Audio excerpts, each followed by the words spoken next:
Alongside Matt Ray, I'm Austin Price, breaking out Tennessee's biggest recruiting weekend, I would say, in years, Matt. Tennessee with 26 official visitors, 5-star after 5-star, high-ranking 4-stars. I mean, it was a who's who on Rocky Top this weekend. Yeah, it absolutely was, Austin. And it starts with David Sanders.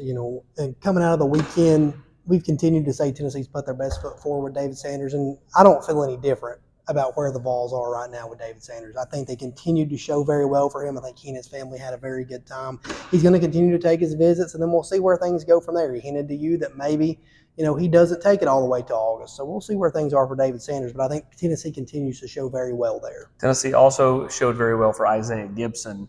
Have talked to multiple people. Gibson was really blown away by the visit. Tennessee's deep in that one. The USC commit, who's also looking heavily at Georgia, a kid from the state of Georgia.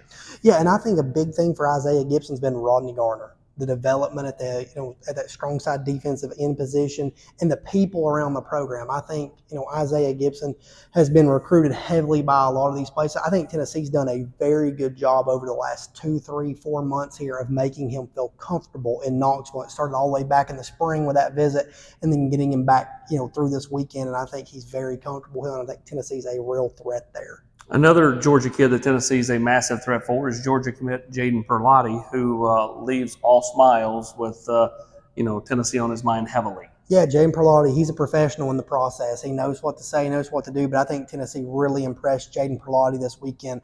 I sat down with him at length last week in Atlanta at the Corky Kale, and he was already saying a lot of good things.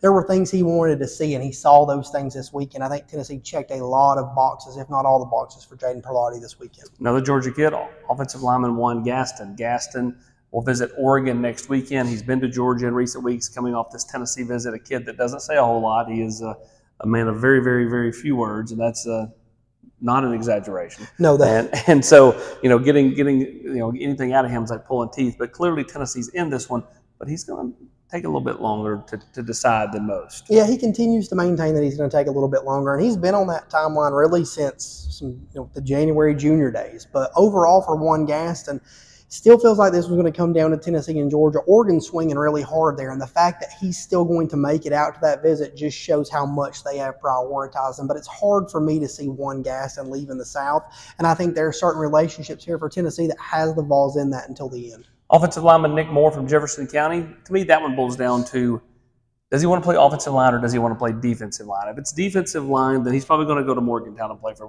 West Virginia. If it's offensive line, I think he's staying closer to home into Tennessee.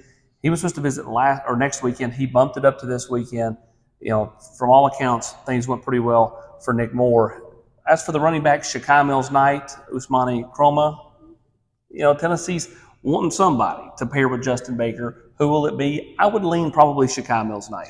Yeah, that's kind of where I'm at with it coming out of the weekend. I think Shakai Mills-Knight needed to be back up here this weekend and see things multiple days. He's been here a couple of times now, but I think overall for him, he wanted to be around Darrell Sims. He wanted to be around this culture more. And when we spoke to him after the visit, that was one thing that he reiterated. He felt like he saw kind of everything that he needed to see. And ultimately, I think he's starting to see more of how he fits into Tennessee's system. It's not just the fact that he carried over a long-standing relationship with Sims. He sees a fit. He sees how they could pair him with Justin Baker, and I think that's got Tennessee in a good position coming out of the weekend. Spoke specifically with Damian Shanklin, the strong side defensive end from near Indianapolis. Tennessee's in that one. He's going to decide something in the month of August. They're heavily in play. Would expect Tennessee to continue to try to ride the momentum they got from this weekend for Damian Shanklin. Tight end, Desan Brame. That one, Tennessee, Oregon, Oklahoma. Yeah, and a big visit coming up to Oregon is held aside about a week after that. And I think it would be foolish to kind of discount the Ducks at this point. They've been in it for a while, but right now it feels more like Tennessee and Oklahoma have surged as these official visits have played out. I think Alec Ablin did a very good job this weekend having him around Jack Van Dorselaer, George McIntyre. I think they all had a good weekend together, and I think Brave and his family were really impressed by another look at Rocky Top. As for the three receivers, DJ Miller, of course, Caleb Cunningham, and Jamie French. French will go back to Texas next weekend. He says he's going to make it into Tennessee at the end of July. We'll see if that happens. Cunningham, to me, I think that Tennessee's still trailing a few in that race.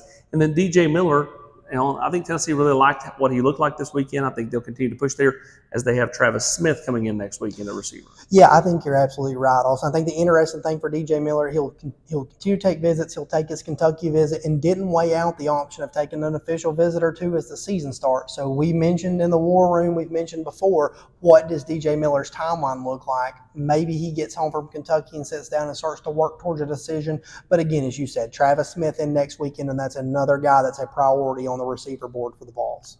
Finally, we'll close it out with Charles House, who will announce next weekend. He told me Tennessee and Georgia are at the top for him.